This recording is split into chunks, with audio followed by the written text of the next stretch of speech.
Good morning, everybody. You're very welcome here today to our very short presentation where we will discuss our four-year honours degree programme in quantity surveying here in the Department of Civil Engineering and Construction at Athlone IT. So the course code for this on the CAO system is AL810. And as I've just said, it's a four-year full-time programme, the outcome being a BSc honours in quantity surveying. So we'll talk a little bit about the structure of the program, the modules, the subjects that you would take on the program, some career choices that you might have if you complete this program, and the way we deliver the program. And I suppose also some of you might be asking, what is a quantity surveyor? So for those of you who are new to this, we'll just do a very brief overview or a walkthrough what a quantity surveyor typically is. First of all, I'll introduce myself. My name is Alan Duffy.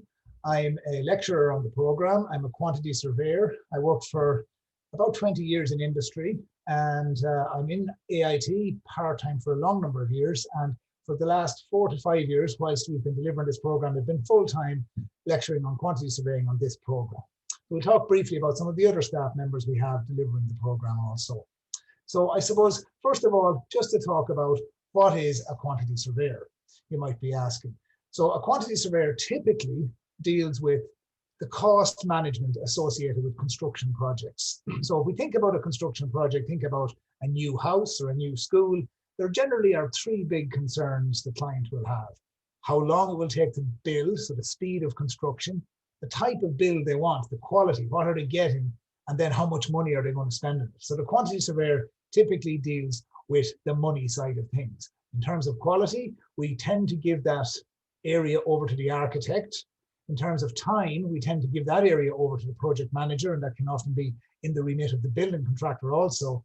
But when it comes to money, we typically leave control of money with the quantity surveyor. So the quantity surveyor can work for either the client, the person who's paying for the building, or the contractor, the person who wants to get paid for it. So there's money, major amounts of money involved in the construction process, and a quantity surveyor is the person involved in managing that money. So let's just take about a typical scenario. We'll take a hypothetical fictional guy called John. He wants to build a new hotel. Okay, so John, he wants to get value for money in his product. He wants to make sure he gets the best quality building for the best price. So how does he go about doing that? Well, typically, John will go along and he will employ a quantity surveyor. So let's just say, for example, the quantity surveyor is Mary. So she comes to work as John's quantity surveyor. He may also employ architects and engineers and all sorts of other consultants. But for us today, we think about cost. So Mary comes along to work on the building as a cost manager or a quantity surveyor. So Mary's skill is managing the money. So she has completed a similar sort of four-year degree that we have on offer here. So how does she go about doing that? So typically, she prepares what we call tender documents. And tender documents set out all of the requirements of the build. So they tell various contractors what we want you to do in terms of quantity, how much concrete, how much steel, how much glass, and so on. It will be involved in the building. The contractors then put their prices against those quantities, and hopefully then we'll see who is offering the best value for money in relation to the building. So the objective here is to get the best price. We select one of those contractors, and Mary, as our quantity surveyor, she's managing that process. Okay, so she's preparing the documents and so on. So she then goes ahead and she prepares contracts. So contracts are very important in construction. If we think about any building process, the client is going to part with a lot of money. The contractor is going to put an awful lot of resources into it. So there's a large amount of money changing hands, regardless of who the client is. Let it be an international company having a factory built or a private individual having a house built. It still represents a significant investment. So we need a contract to underpin this very serious relationship. And the quantity surveyor has particular skills, which you will get in our program, to help you manage that very important issue. So beyond that then, when the construction starts, Mary will typically work with the quantity surveyor representing the contractor. So we'll just bring in a fictitious quantity surveyor here. We'll call him David, for example. But he comes along and he will interface with Mary. And I've put a slide up in the corner there. It's called an interim valuation. So during the build, and construction will take, sometimes it can take a long period of time, months and years, in fact. So in our scenario here, it could take a number of months. Each month, the contractor will want to get paid. And Mary will make sure that they get paid the right amount. She'll liaise with our fictitious QS David here and He represents the contractor, and that's a process that happens. And Mary has skills in helping her to manage the building quantities as they're being built to make sure that our fictitious builder gets paid the right amount of money.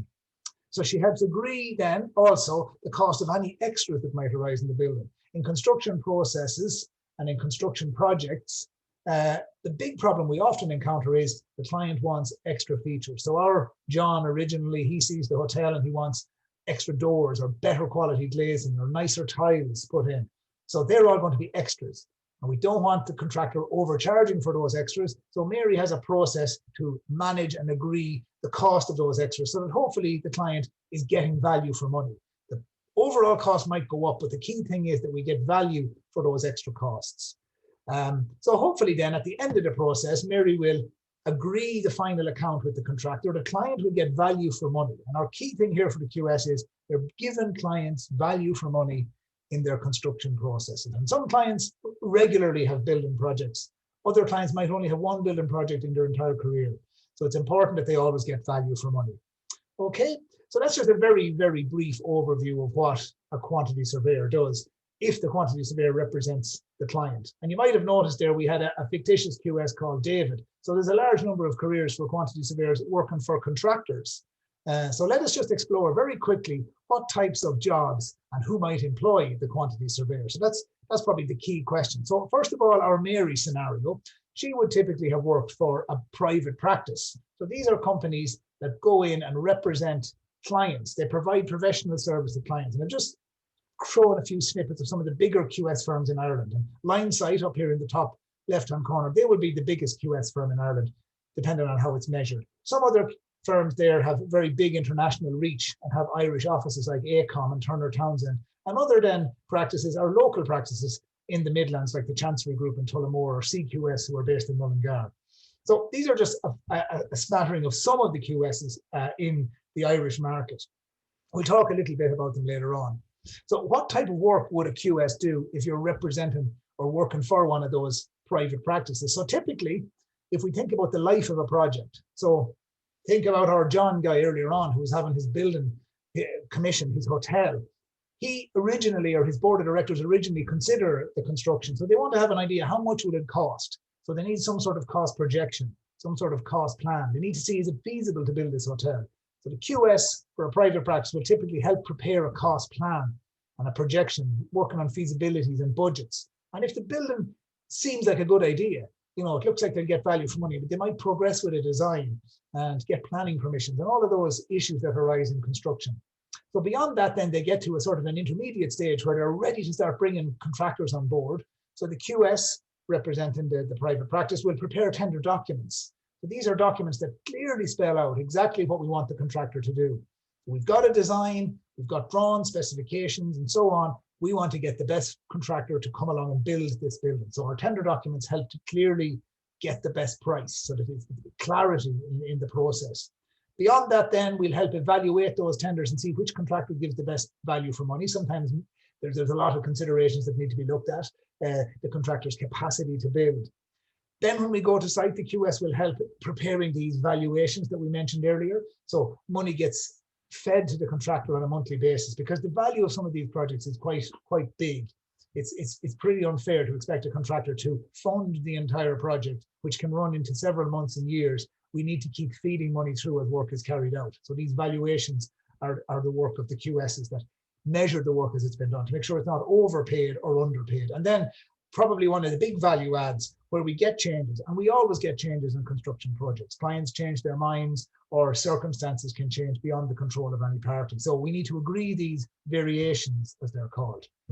And that's a key skill set of the QS to try and get value. So that's a QS representing the client. And private practice work, well, I suppose it provides a very professional service, and it is generally a good mix of office work and site-based work. And many of our graduates have gone on to work in practices, and they will attest to that it's a great mix of site work and office work. So it's a hands-on. And the other thing that's worth mentioning, no two projects are the same. So it's very much a project-based industry where you're constantly meeting new challenges and new opportunities. So let's move beyond that then and just think about QSs that might work for building contractors. So building contractors, some of these names, this is the top 5 building contractors. as released by the CSO based on their turnover. So John Sisk, BAM, John Paul Construction, these are names most people will have heard of. And over here on the right, I'm showing some of their turnover. So the reason I'm showing you that, I suppose it's to make you realize that these guys, these contractors, they process huge amounts of money in any given year.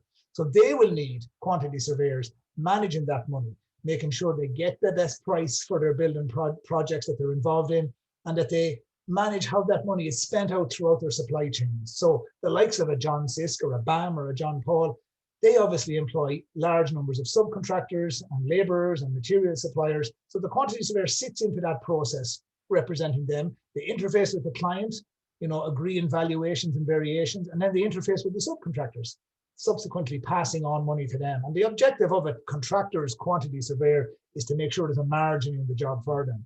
And I suppose we all would be quite aware that contractors make, decent amounts of money depending on the value of their turnovers. And you can see there, for example, John Sisk projected estimated global turnover in 2019 was 1.4 billion. So a significant amount of money. And the Irish portion of that is projected to be 730 million. And BAM, who are currently building the Children's Hospital, again, somewhere in that region, up around €500 million in the year of 2019.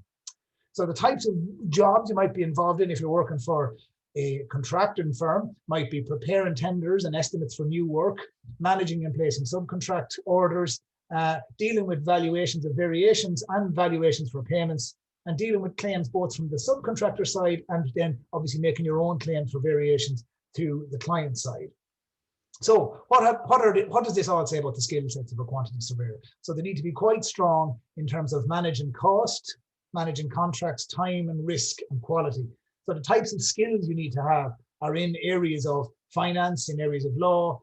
Obviously, you need to be a strong communicator. And in the modern world, and in our course in particular, we try to foster a strong skill set around ICT or computers and software, because that is the way construction is going. We're moving in a very much a digital environment. And that's something we can see when I show you the modular structure of the program further down. Okay, so is it a good time to be a QS? Is it ever a good time to be working in the construction industry? I would argue that it is. It's something I've made my career out of. And if you talk to other people, it is a very, very rewarding career to be involved in. But we have to consider, I suppose, the cyclical nature of the industry. So from a value of construction, we went through a pretty severe downturn back in the early teens. And this is an extract from the CSO also. It shows the value of construction output from an Irish point of view for the 10-year period or 11-year period from 2009 through to 2020. And you can see that we've been on an upward trajectory of recovery. At the moment, the projected figures for 2020 are somewhere in the region of 26 to 27 billion euros of output. So it's a significant part of the Irish economy. So a significant amount of money gets spent on that. And I suppose from an employment point of view, it's also worth considering that, numbers of employed people in the industry over the last 6 to 7 years has been steadily increasing from a low of around 80,000 up to current figures hovering in around 150,000. Notwithstanding the disruption of COVID. So it is a healthy industry and it's in recovery. And we hear announcements on a daily basis about new projects. This morning, I heard an announcement on the radio about one of the big tech firms that's talking about building another data center in Ireland. So that provides a big, big injection into the construction industry. Do QSs get well paid? Well, I would argue that they do get quite well paid. This is an extract from the Society of Chartered Surveyors, who are the professional body that represent quantity surveyors in Ireland. They carry out a survey every year on salaries and satisfaction levels in the industry. So from graduate level up to CEO, they're showing quite healthy salaries. So graduates can expect somewhere in the mid-30s, 30 to 35,000 euros of a salary, annual salary, progressing quite quickly as they move up into senior and more middle management levels. So that is quite attractive to a lot of people. So there is good remuneration in quantity surveying. And I would also make the point that if you go work for the contracting side, an awful lot of QSs tend to go and become contractors or take equity in contracting firms because they are seen as very steady heads to steer contracting ships. From a global point of view, quantity surveying gives you a great opportunity to travel. This is just an extract from Linesight. I mentioned them earlier. They're the biggest QS firm in Ireland. So on this just shows their global reach. The sort of pink squares represents where they have office locations around the world. So you can see they have a number of office locations in Europe, 2 in North America, and then across the Gulf region over into the Far East and down into Australia. The purple dots represent projects that they work on. So they've got a massive global reach across North America, Europe, Africa, the Gulf region, Asia, and into Australia. So great opportunity with firms like Linesight. The other firms I showed you on one of the earlier slides would have similar sort of footprints around the world. So it's a great opportunity to work on the consultancy side. If I was to take the time and look at the contractors that we have in Ireland, if you recall that slide I showed earlier, turnover outside of Ireland representing hundreds and hundreds of millions of euros across Europe and the Gulf regions. So a great opportunity for you to go in the contracting area to work across the world as well. So definitely it's a career that provides great opportunity. So let's just move on. Having sort of looked at the career of QS and what a QS does, what does our program offer you and how is it structured here in Athlone IT? Well, at the heart of our program, we tend to look at cost management. We want to give you skills in cost, but we have a lot of other areas we want to build into the program. So technology, when I say technology, I mean how buildings are put together, the fabric of the building, the technology, the construction technology, the concrete, the steel. We obviously need to educate you quite strongly in that area. The project management skill sets, the law skill sets, and I suppose I'll just draw quick particular attention to the two top corner elements, BIM, which stands for Building Information Management or Modeling. So the idea that the building process is managed digitally, that's important. We have a number of modules in that area. And then over in the pink, in the other corner, we have M&E, Mechanical and Electrical. The reason we focus on that is we want our QS graduates to have a particular specialist skill set should they choose.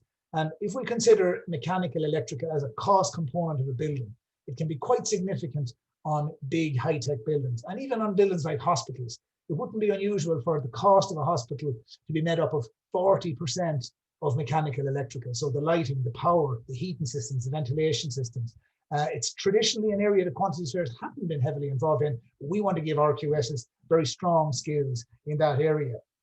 So the particular program has unique design features. So it's a 4-year program, as I said earlier. We concentrate on skills like cost management, law, technology, and project management. They are core fundamental skill sets of the QS, and they're delivered in modules or subjects across the 4 years. There's particular emphasis on mechanical, electrical technology and the skills for managing those and measuring those technologies within the building.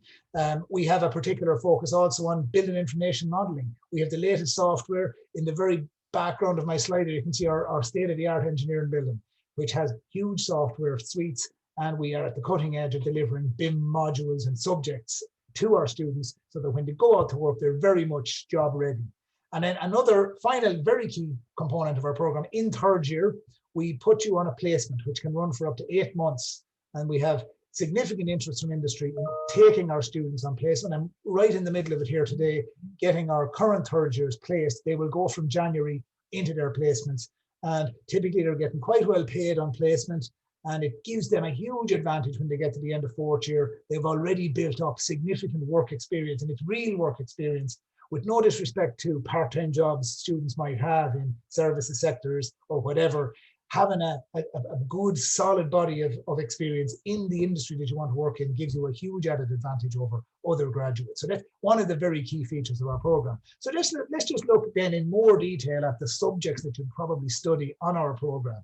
So we have a modular type of delivery structure. So that, when I say modular, I mean subject type of structure. Each subject is delivered over a semester. A semester typically runs from September through until early December, that's semester 1, and then January through till possibly early May, that's semester 2. Typically about 12 to 13 weeks of study in each semester. So in semester 1 of year 1, these are the subjects or modules you will study. You'll come back then in semester 2 and move on to a new set of subjects. So you'll have left behind the ones in semester 1. Hopefully you'll have passed whatever assessments or projects we've given you. We tend to have more projects than end of term exams, which students tend to prefer because it gets the stress of exams out of the way. So you're only worried about what you've done for the previous 12 weeks. You'll complete your project or your exam and move on to the next set of modules. Year 2 is a similar structure. These subjects are delivered, as I said, it's like building up your modules over the course of your first 2.5 years. And then in 3rd year, we send you out in that industrial placement. And we actually deliver a module online in 3rd year. And even during COVID, obviously we're delivering a lot of stuff online, but we've always delivered our health and safety online to students as they're in the work environment so they can physically see, what the health and safety is about. Then we bring you back in 4th year and we do your final modules. And the key component in 4th year in the final semester is our dissertation, which allows students to explore a particular topic of interest to them. So let us look at the learning themes that exist in that particular type of delivery of modules. So I've color coded this very briefly. So in the blue, we've got the cost management subject. So you can see the cost management theme runs from first year through to fourth year. Subjects like measurement and costing, contract administration, this all focuses on the very core skill sets of the quantity surveyor. Technology is delivered, obviously, in the earlier years. We want to build up a good, strong understanding of how buildings are put together. We also look very closely at the BIM side of construction, how we design in 3D using specific packages like Revit and CostX.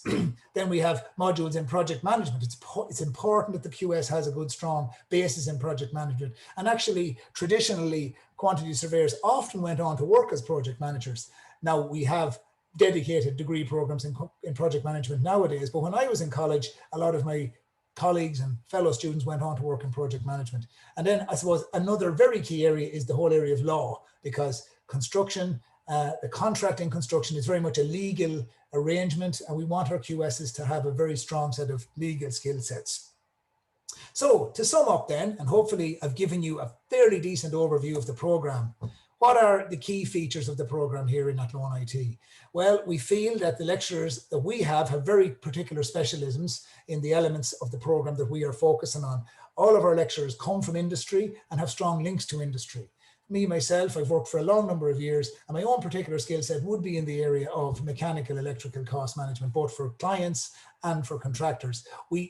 We try to focus as much as possible, and obviously we're in a difficult environment now, but normally we will try and have as many site visits as possible during the program, which gives students a great opportunity to get out and see physical construction on site, and it gives them a chance to appreciate and apply what we're giving them in class, looking at the real thing, meeting people who are putting it together.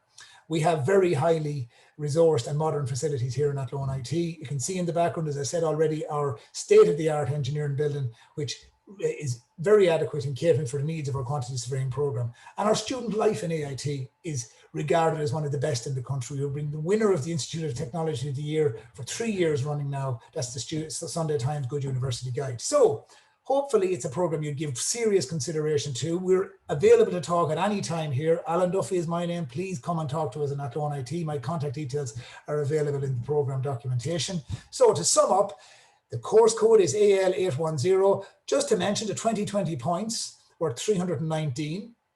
What are the minimum entry requirements? Well, a grade C3 at higher level in 2 subjects, plus a grade D3 at ordinary level in 4 subjects. So a modest enough. Often the question comes up, and I probably should have said it earlier, maths, is there much maths in it? And obviously we want our QSs to be able to add and do all of the proper financial calculations, but compared to something like engineering, the maths is not as onerous.